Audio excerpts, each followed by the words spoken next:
Hello दोस्तों। और एक बार फिर से आप सबका स्वागत है मेरे YouTube चैनल में।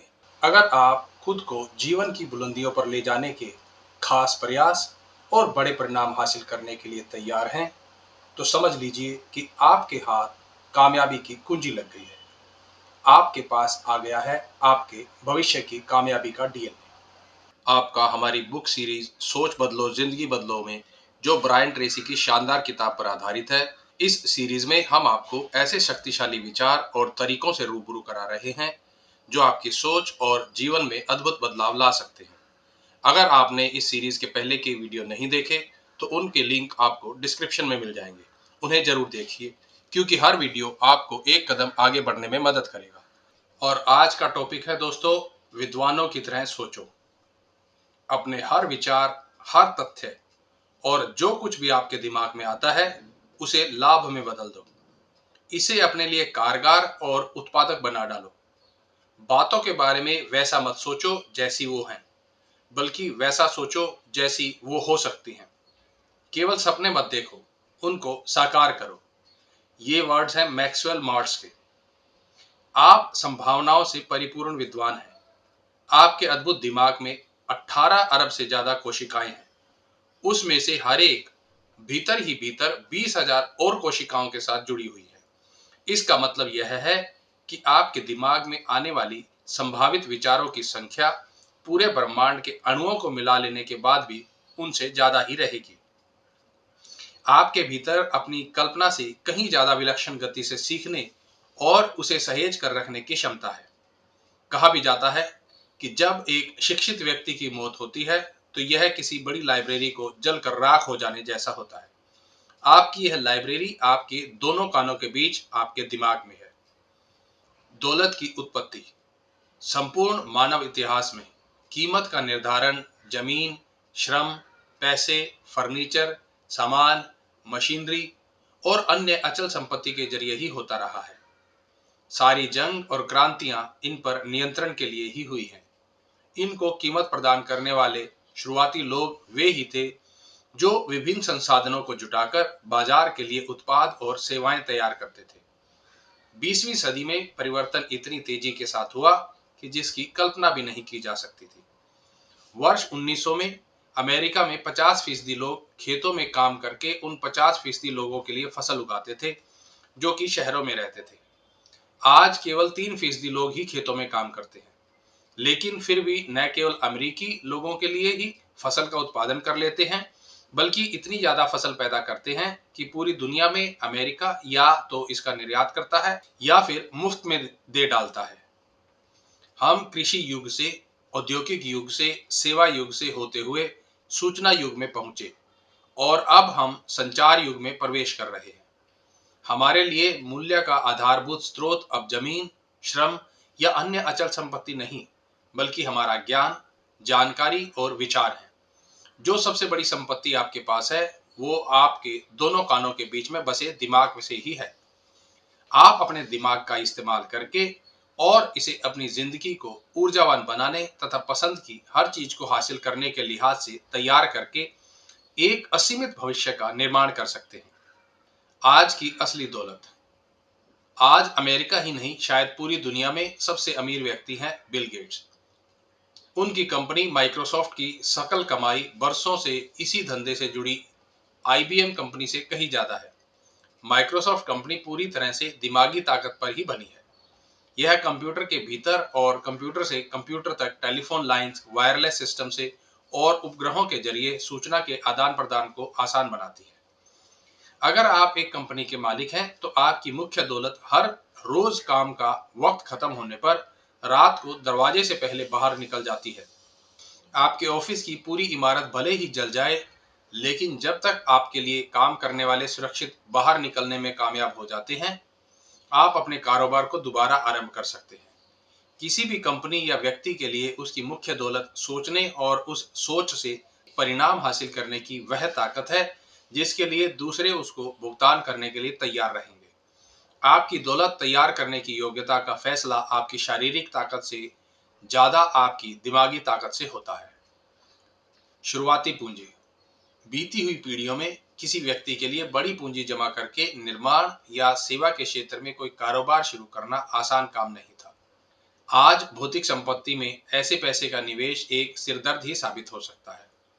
दूसरी ओर प्रौद्योगिकी में तेजी से बदलाव के कारण आज 10 करोड़ डॉलर की निर्माण इकाई भी जरा सी देर में बेकार साबित हो सकती है। लेकिन आपके दोनों कानों के बीच में जो है वह बेशकीमती है। यह अनगिनत कामों और उपयोग वाला है। यह लचीला है और इसे बिना किसी सीमा के जितना चाहो बढ़ाया जा सकता है। हाँ, अगर आप तरीका खोज लें तो। एक अप्रवासी अमेरिका के एयरपोर्ट पर अरबों डॉलर की इंडस्ट्री की योजना के साथ आ सकता है। हो सकता है कि वो कस्टम अधिकारियों के पास जाकर कहे कि उसके पास घोषणा करने लायक कुछ भी नहीं है। दरअसल उसकी पूंजी है उसका ज्ञान और उसका कौशल।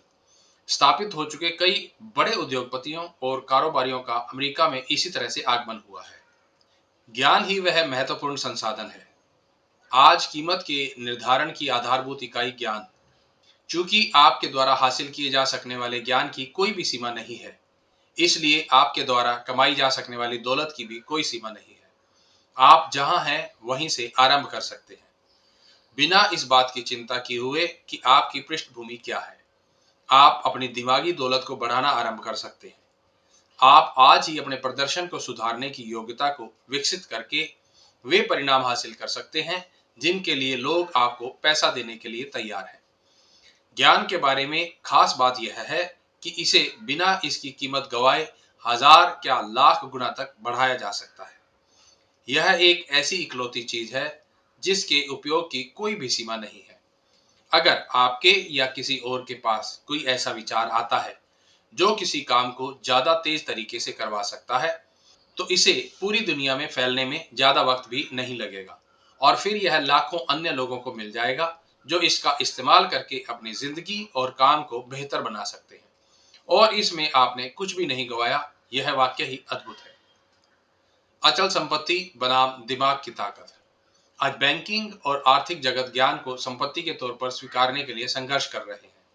उदाहरण के लिए, बैंक केवल किसी अचल संपत्ति के एवज में ही कर्ज में यकीन रखती है। ऐसी चीजें जिनको कर्ज अदा न करने की स्थिति में जब्त किया जा सके। दूसरी ओर कंपनी की असली संपत्ति को इस तरह भी आंका नहीं जा सकता। वह तो वहां काम कर रहे लोगों के सोचने की शक्ति का ही फल है। उसकी असली संपत्ति तो जानकारी की टीम द्वारा प्रतिद्वंदता से भरे बाजार में किसी समस्या, नई खोज, उत्पाद बनाने या किसी सेवा के लिए मिलकर किया जा रहा काम है। आपकी कामयाबी में आपके दिमाग की ताकत और रचनात्मकता के इस्तेमाल का बड़ा योगदान होता है। आज हम यह ज्यादा बेहतर तरीके से जानते हैं कि कैसे अपने कौशल और सोच में बदलाव से ज्यादा बेहतर बनाया जा सकता है। जरा सा परिवर्तन, बड़े परिणाम।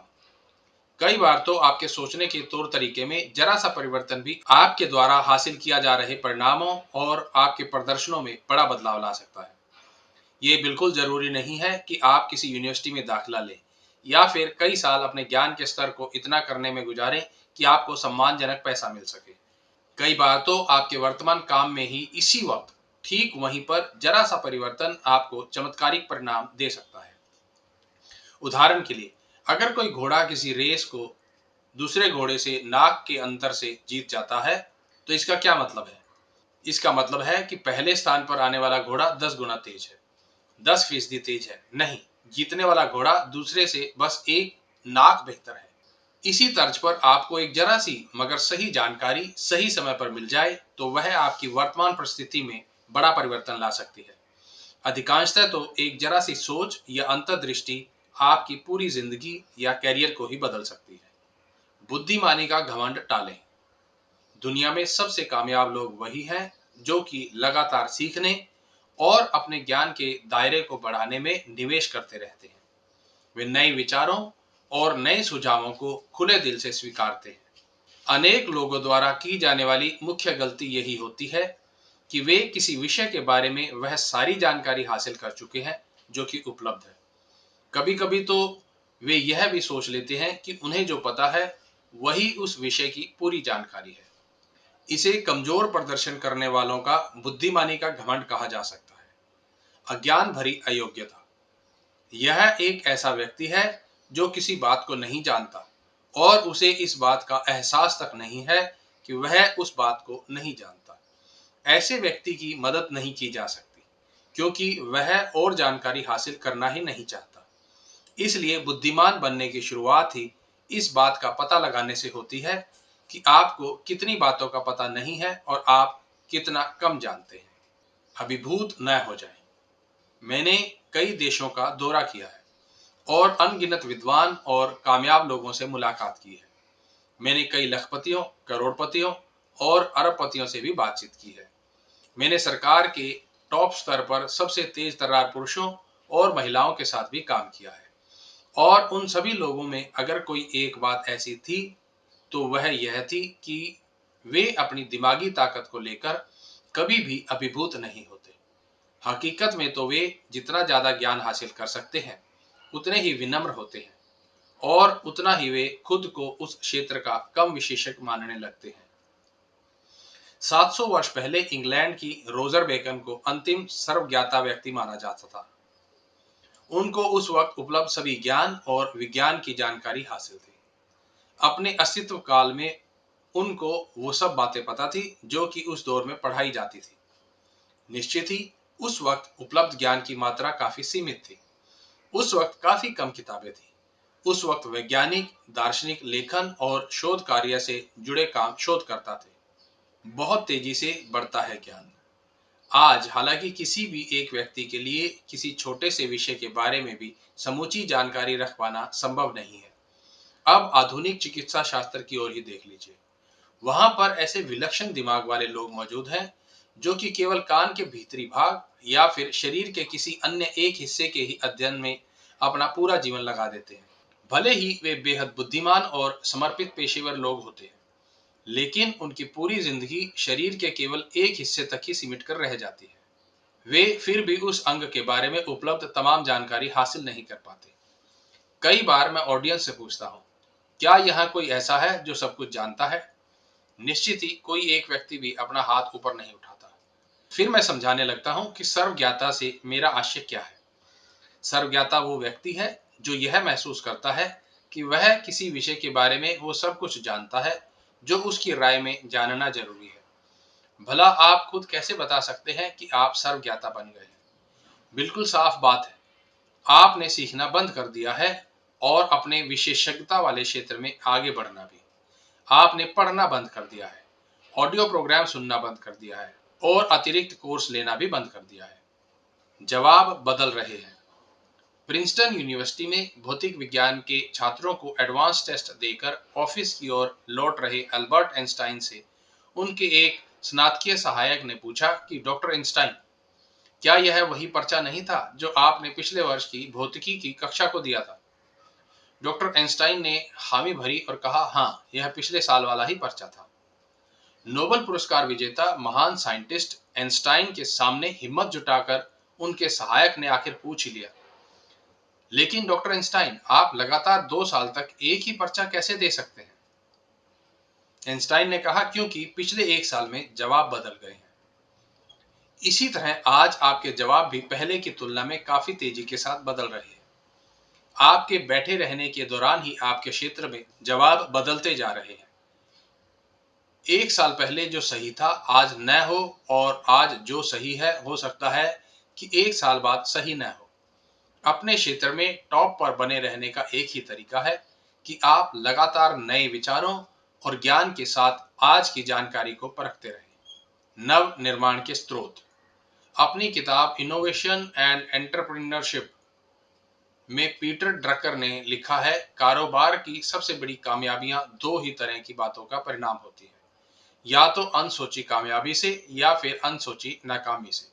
वे बताते हैं कि जब कोई असामान्य या अनपेक्षित बात होती है तो सामान्य व्यक्ति उसे अचानक हुई घटना या फिर एक दुर्घटना जानकर खारिज कर देता है। श्रेष्ठ व्यक्ति हालांकि हर अनपेक्षित घटना का ऐसे अध्ययन करता है मानो यह किसी छिपे हुए रुख या बातों में हो रहे किसी आधारभूत परिवर्तन का घोतक हो।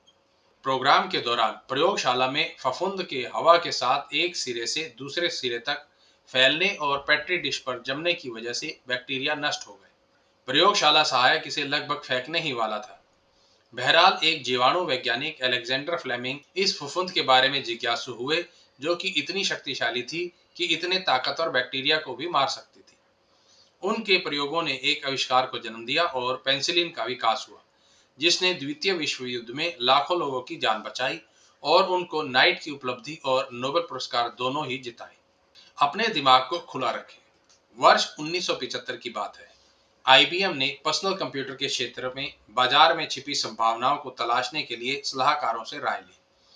वे इस निष्कर्ष के साथ वापस आए कि दुनिया भर में ज्यादा से ज्यादा 100 पर्सनल कंप्यूटर बेचे जा सकते हैं। इसी सूचना को आधार बनाते हुए आईबीएम ने पर्सनल कंप्यूटर के क्षेत्र से परे हटते हुए अपने मेन फ्रेम के ही काम पर पूरा ध्यान देना जारी रखा। उनकी अनदेखी ने क्यूपर्टिनो कैलिफोर्निया में एक कंपनी की नींव डालने में अहम भूमिका निभाई, जिसका नाम था एप्पल कंप्यूटर। जब एप्पल कंप्यूटर ने बाजार में आते ही बिक्री में हजारों के आंकड़े पार करना शुरू कर दिया, तो आईबीएम ने भी तेजी के साथ बुद्धिमान बन जाने का फैसला किया। उसने अपनी नीति को पूरी तरह से बदलते हुए छोटे कंप्यूटर के कारोबार में कदम रखने का फैसला किया। आईबीएम ने एक ऐसा पीसी बनाया जिसने 4 वर्ष के भीतर पूरी दुनिया के छोटे कंप्यूटरों के बाजार के 50% हिस्से पर अपना कब्जा जमा लिया। रुझान पर नजर रखें। आज आईबीएम ऐसे छोटे कंप्यूटरों के रुझान में आ रहे इस बड़े परिवर्तन को भांपने में नाकामयाब रहा। पीसी के क्षेत्र में अपने शुरुआती कामयाबी को भुलाकर आईबीएम ने मेन फ्रेम कंप्यूटरों के विकास और बिक्री पर ही ध्यान को केंद्रित रखा। नतीजा यह हुआ कि ज्यादा से ज्यादा कंपनी इस क्षेत्र में आ गई और आईबीएम से दुनिया की शीर्ष कंपनी का तमगा छिन गया। आईबीएम इस बात को देखने में गलती कर गया कि उसका पीसी के 50% बाजार पर कब्जा दरअसल पूरी दुनिया में आ रहे पीसी क्रांति का सूचक था। आज आईबीएम को del computer, Hewlett Packard, compact, Toshiba और अन्य कंपनियों की बराबरी करने में पसीना आ रहा है। आईबीएम ने रुझान को नहीं समझ पाने का खामियाजा भुगता और लगता नहीं कि वह पीसी के बाजार में अपनी इस गलती के कारण फिर कभी सबसे आगे निकल सकेगा। भविष्य के बारे में सोचें। अपनी आंखें खुली रखें। आज आपके इर्द गिर्द इतना ज्यादा परिवर्तन हो रहा है जो पहले कभी भी नहीं हुआ था।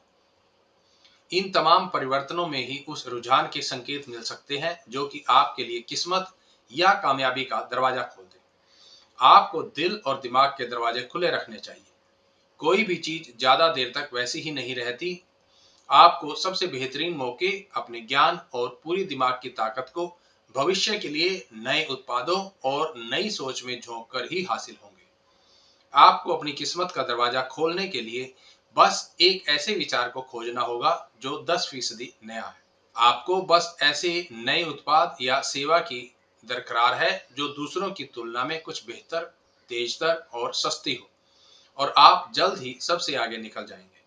आज अमेरिका और पूरी दुनिया में सबसे ज्यादा वे ही लोग कमा रहे हैं जिनकी शुरुआत खाली हाथों से हुई थी। एक दिन उनको एक विलक्षण विचार आया जिसने उनके उद्योग में क्रांति ला दी और सब कुछ बदल कर रख दिया। आपके लिए वह क्या हो सकता है? दो बातें जो आपको रोक देती हैं। आपको अपनी दिमागी ताकत का ज्यादा इस्तेमाल से रोकने वाली दो महत्वपूर्ण बातें होती हैं। ये है एक अड़ियल रुख और एक ही स्तर पर पहुंचकर ठहर सा जाना। अड़ियल रुख को दूसरे शब्दों में व्यवहार का कड़ा हो जाना भी कहा जा सकता है। यह खास तौर पर ऐसे व्यक्ति द्वारा महसूस किया जाता है जो अपने विचारों को लेकर हठी, कठोर और न बदलने वाला हो। यह एक ऐसा व्यक्ति होता है जो किसी व्यक्ति या बात के प्रति कभी निष्कर्ष पर पहुंचकर फिर उसके बारे में विचार को बदलने को कतई तैयार नहीं होता। इस पूर्वाग्रह को इसे कई बार सोचने की मशीनी तरीका भी कहा जाता है। आप शायद इस तरह के लोगों को जानते भी होंगे। इसके ठीक विपरीत सोच वाले ज्यादा खुले और लचीले व्यवहार वाले होते हैं। इसे परिस्थिति के अनुरूप बदलने वाला आम विचार कहा जाता है। इस तरह के लोग हर नई जानकारी को हासिल करने के प्रति खुली सोच रखते हैं। वे नए विचारों और नए घटनाक्रम को लेकर उत्सुक होते हैं और उनमें रुचि रखते हैं। वे इस बात को लेकर ज्यादा चिंतित होते हैं कि क्या सही है, बजाय इसके कि कौन सही है। अगर कोई आकर उनको किसी नए विचार को बेहतर साबित कर दे तो वे पुराने विचार को छोड़ने के लिए भी तैयार रहते हैं। वे इस बात को लेकर ज्यादा चिंतित होते हैं कि नए विचार से उनकी समस्या को कैसे हल किया जा सकता है या लक्ष्य को कैसे हासिल किया जा सकता है, फिर भले ही इससे उनका मूल विचार गलत साबित हो जाए। मेधावी व्यक्ति के 3 गुण। मेधावी व्यक्तियों पर बरसों से सघन अध्ययन किया जा रहा है। विशेषज्ञों द्वारा हासिल एक महत्वपूर्ण निष्कर्ष है कि जरूरी नहीं है कि मेधावी व्यक्ति का आईक्यू ज्यादा ही हो। अधिकांशतः वे सामान्य ज्ञान वाले व्यक्ति होते हैं, जो अपने दिमाग का औसत या उनसे बेहतर व्यक्तियों से भी अच्छी तरह से इस्तेमाल करते हैं। इसका मतलब यही है, आप भी मेधावियों के ही स्तर को हासिल कर सकते हैं, बशर्ते आप उनकी तरह सोचना सीख लें। मेधावी लोगों में कुल मिलाकर 3 गुण प्रमुखता से होते हैं। इनमें से हर एक का विकास करके आप इसे अपने सोचने के तौर तरीके का स्थायी अंग बना सकते हैं। पहली बात, मेधावी लोग अपने दिमाग को खुला रखते हैं। वे किसी भी सवाल या समस्या के बारे में उत्सुक, सवाल पूछने और लचीले व कई किस्म की संभावनाओं पर विचार करने के लिए तैयार होते हैं। उनका ग्रहणशील दिमाग किसी खुले दरवाजे की तरह होता है, जो किसी भी दिशा या स्रोत से आने वाले विचारों के लिए खुला रहता है। यह हुआ किसी भी मेधावी व्यक्ति के दिमाग का खाका, और आप इसे अभ्यास करके सीख सकते हैं। दूसरा, मेधावी लोग किसी भी सवाल या समस्या के हल को काफी व्यवस्थित तरीके से खोजते हैं। वे समस्या के पीछे एकाएक ऐसे भागने नहीं लगते जैसे कि कोई कुत्ता गुजरती हुई कार के पीछे भागता है, बल्कि वे किसी भी कठिन परिस्थिति का सामना तर्कसंगत तरीके से सदे हुए सवाल पूछते हुए करते हैं, जैसे कि गणित का कोई सवाल हल कर रहे हो। तीसरा, मेधावी लोग किसी भी समस्या का सामना सवालों की झड़ी के साथ करते हैं। सवाल पूछने से दिमाग खुला रहता है। मेधावी लोग पहले पूछते हैं, वास्तव में समस्या क्या है, और पहली बात तो यह है कि यह समस्या क्यों है। फिर वे पूछते हैं, इस समस्या का आदर्श हल क्या होगा, और हमें इस समस्या का हल खोजने से कौन सी बात रोक रही है। वे पूछते हैं, आखिर परिस्थितियां ऐसी क्यों हैं, यह कैसे हो गया, इसका कारण क्या है, यह पहली बार कब और कहां हुई, इससे कौन जुड़ा है, इस समस्या को हल करने के लिए विभिन्न तरीके क्या हैं। सभी बातों पर विचार किया जाए तो इन विभिन्न तरीकों में से कौन सा हल सबसे ज्यादा स्वीकार करने लायक है। सवाल पूछने भर से ही आपके दिमाग के दरवाजे खुलने लगते हैं। यह आपकी रचनात्मकता को बढ़ाते हुए आपकी विचार शक्ति को सक्रिय कर देता है। सवाल पूछने से आप किसी भी समस्या को ज्यादा बेहतर तरीके से हल करने और किसी कारगर फैसले पर पहुंचने में कामयाब हो जाते हैं।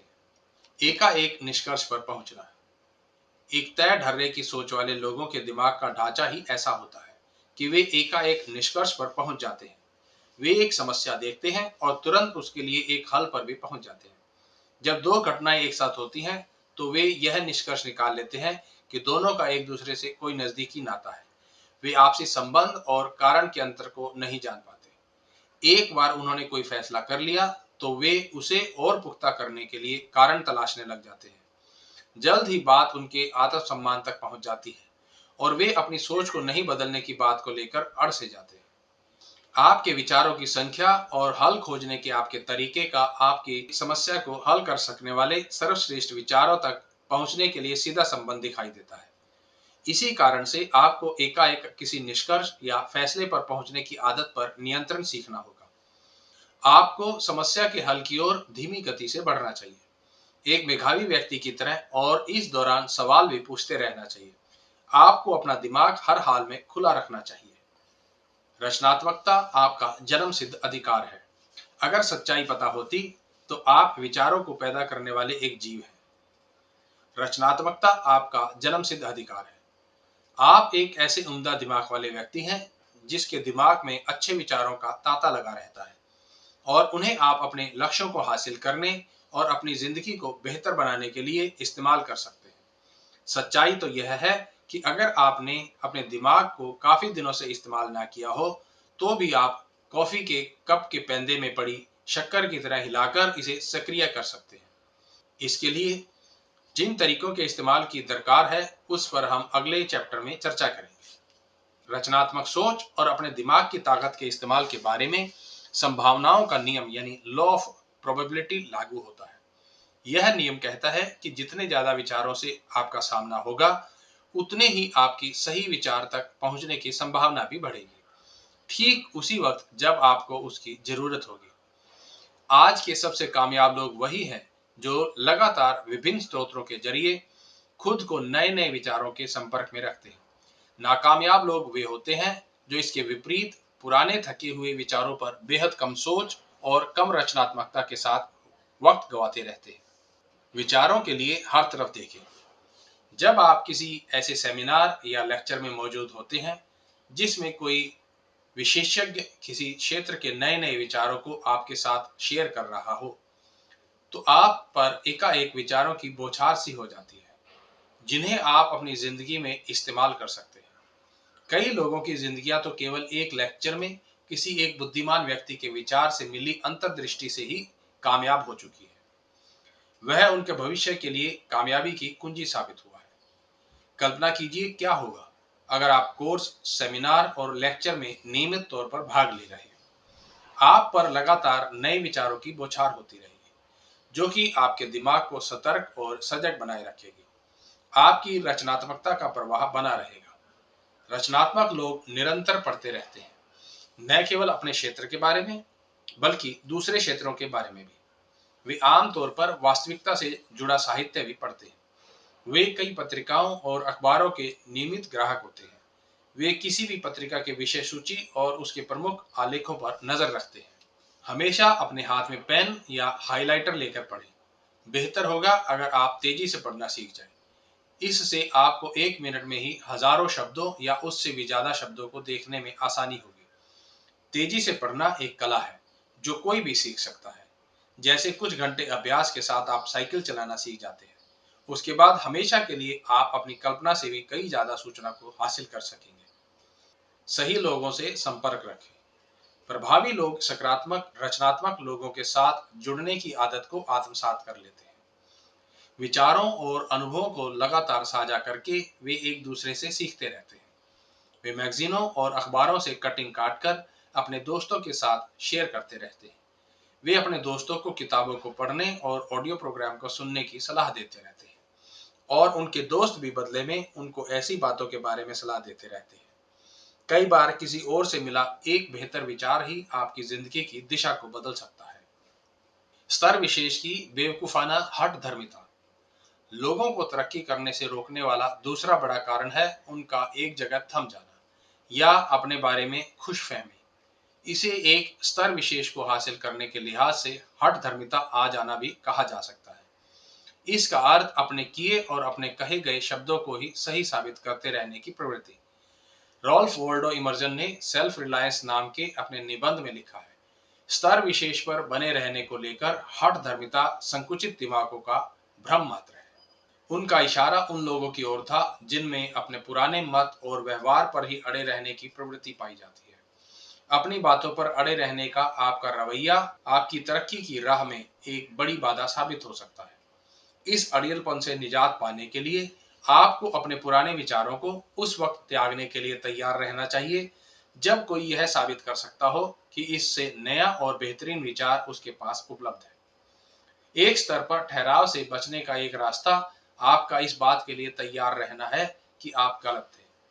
तेजी से बदलते वक्त में श्रेष्ठ व्यक्ति की पहचान ही यह है कि जब उसकी सर्वश्रेष्ठ सोच भी गलत साबित हो तो वह नई सोच को स्वीकारने के लिए तैयार हो जाए। इसके लिए काफी साहस और परिपक्वता की दरकार है, लेकिन इससे ज्यादा विचार और ज्यादा अंतर्दृष्टि पनपती है। गलत निर्णय। अमेरिकी मैनेजमेंट एसोसिएशन के अनुसार अगर पूरे वक्त की बात की जाए तो आपके द्वारा लिए जाने वाले निर्णयों में से 70% गलत निकलेंगे। 70% का यह आंकड़ा औसत बताता है कि कुछ लोग तो इससे भी ज्यादा गलत हो सकते हैं। लेकिन आप एक पुख्ता नियम के तरह इस बात को स्वीकार कर सकते हैं कि लंबे वक्त में अपनी जिंदगी और कैरियर के बारे में लिए गए आपके 10 निर्णयों में से 7 गलत निकलेंगे। आपके लिए एक सवाल है, अगर प्रबंधकों और अधिकारियों द्वारा लिए जा रहे निर्णयों में से 70% गलत होते हैं तो भला यह दुनिया कैसे चल रही है? जवाब आसान है, श्रेष्ठ लोग वो जो संस्थान में तरक्की करना चाहते हैं, वे वो हैं जो नुकसान को कम करना चाहते हैं। वे इस बात को जल्दी स्वीकार लेते हैं कि उनसे गलती हो गई है और बस उनका रोना रोते रहने की बजाय इसे सुधारने में जुट जाते हैं। दुर्भाग्यवश अधिकांश लोग अपने पुराने विचारों के प्यार में ही पड़े रहते हैं। एक बार उसे स्वीकार कर लेने के बाद वे उसे छोड़ते नहीं, भले ही वे सारी बातें उनके अगेंस्ट जा रही हो। अपने साथ ऐसा न होने दें, बल्कि सबसे पहले खुद ही इस बात को स्वीकारने के लिए तैयार रहें कि आपका कोई निर्णय या निष्कर्ष नई जानकारी के आईने में गलत है। पुराने निर्णय को छोड़कर नए हल या काम करने के नए तरीके को अपनाने के लिए तैयार रहें। लचीलेपन से मिलती है ताकत। मेनिंगर इंस्टीट्यूट के अनुसार 21वीं सदी में कामयाबी के लिए आपको जिन गुणों की सबसे ज्यादा जरूरत होगी वे हैं फ्लेक्सिबिलिटी यानी लचीलापन, खास तौर पर विचारों के मामले में। लचीलापन आपकी परिवर्तन और नई चीजों को आजमाने की तैयारी को दिखाता है।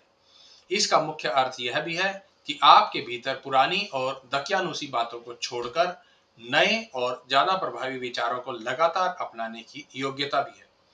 अनेक लोग अपना अधिकतर वक्त वाद विवाद, तर्क कुतर्क और अपने व्यवहार को सही साबित करने में बिता देते हैं।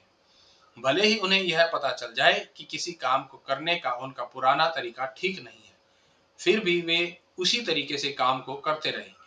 इस प्रवृत्ति से बचने के लिए जरूरी है कि आप लचीला रुख अपनाएं, खास तौर पर उस वक्त भी जब आपको यह लग रहा हो कि आप पूरी तरह से सही हैं। व्यक्तिगत विकास का चमत्कार।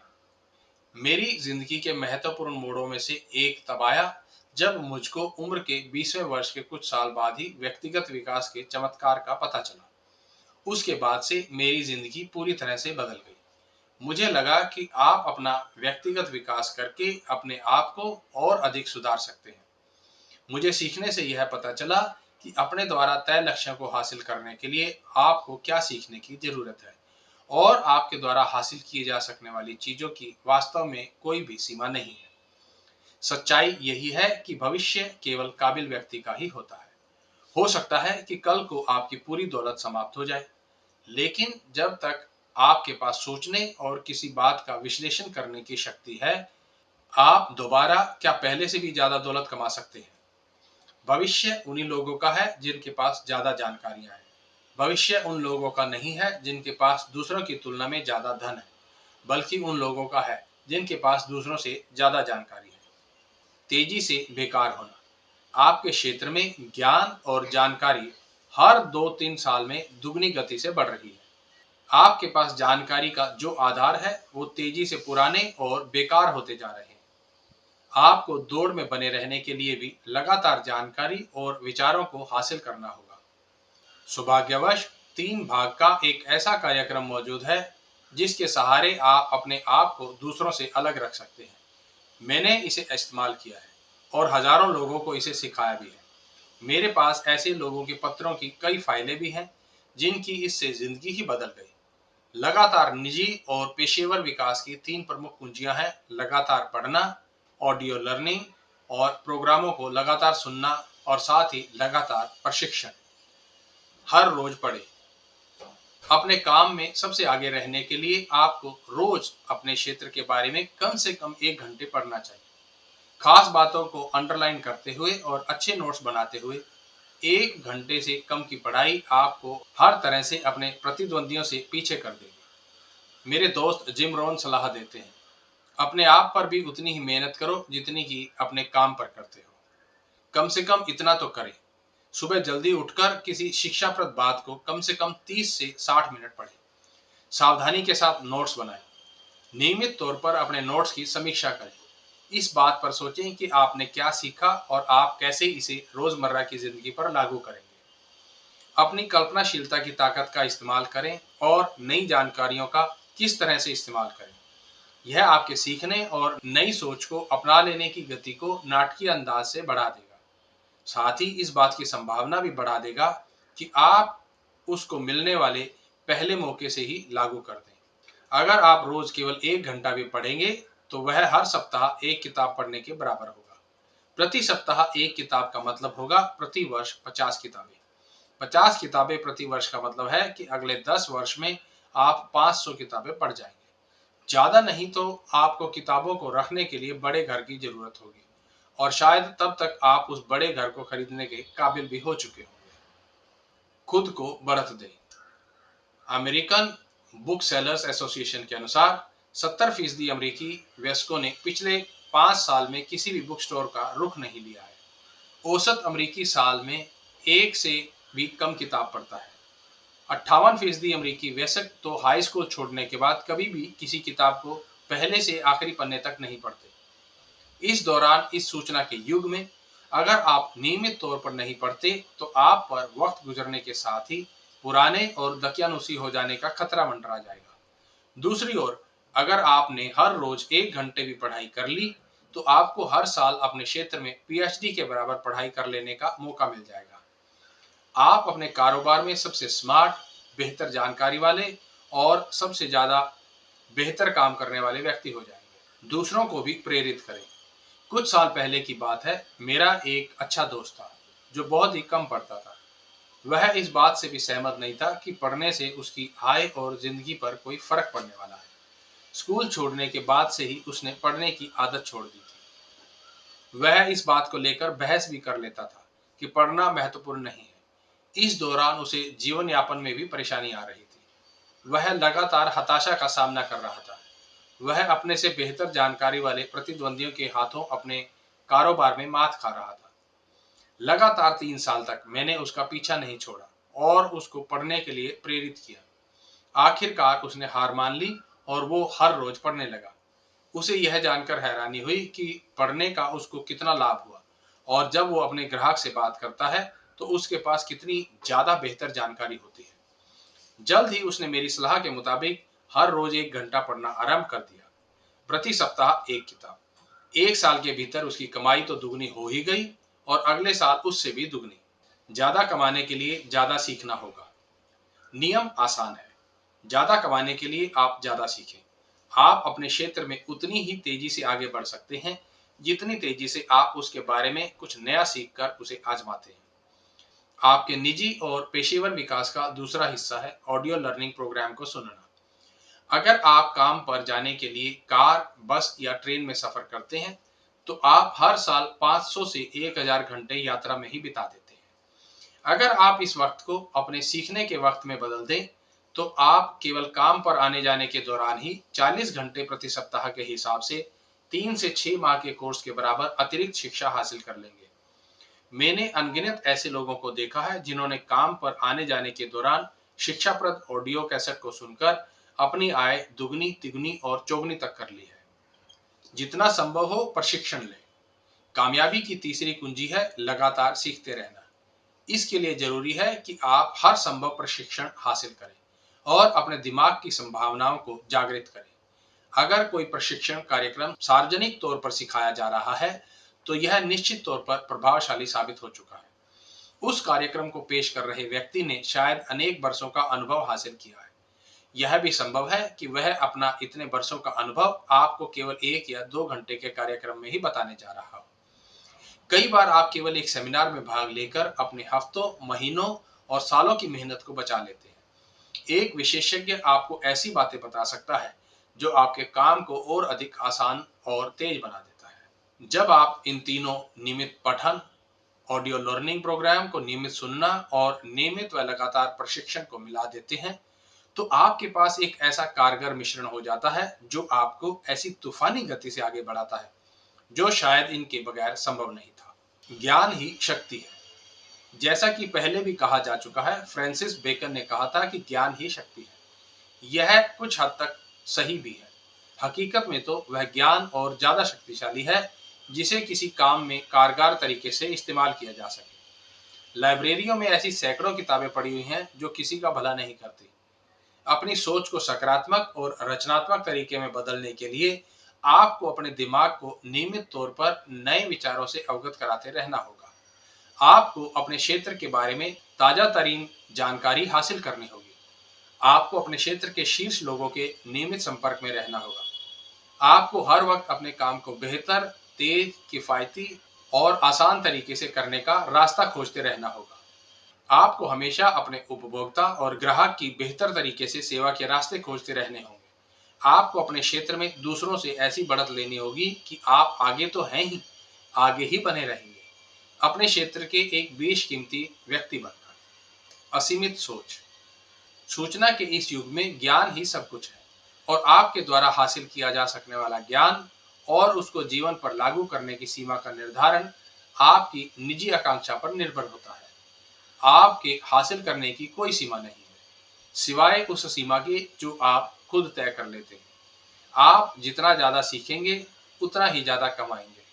अपने क्षेत्र के बारे में आपकी जानकारी जितनी ज़्यादा बढ़ेगी, उसके साथ ही अपने कौशल को काम में लागू करने का आपका हौसला और आत्मविश्वास भी उतना ही बढ़ेगा। जितना ज़्यादा हौसला और आत्मविश्वास आपके भीतर विकसित होगा, आपकी अपने बारे में सोच और निजी शक्ति उतनी ही बेहतर होगी। किसी भी काम में आपको रोक पाना किसी के बस की बात नहीं होगी। तो दोस्तों, आज का टॉपिक यहीं खत्म होता है। उम्मीद है कि आपने इस वीडियो से कुछ नया सीखा होगा। अगर यह वीडियो पसंद आया हो तो लाइक करें, कमेंट करें और अपने दोस्तों के साथ भी शेयर करना ना भूलें। अगले वीडियो में हम अगले टॉपिक पर बात करेंगे जो आपकी सोच को और भी गहराई से समझने में मदद करेगी। तब तक के लिए डिस्क्रिप्शन में दिए गए लिंक से पहले के वीडियो जरूर देखें और अपनी जिंदगी बदलने के इस सफर में हमारे साथ जुड़े रहें। धन्यवाद दोस्तों, और मिलते हैं अब अगले वीडियो।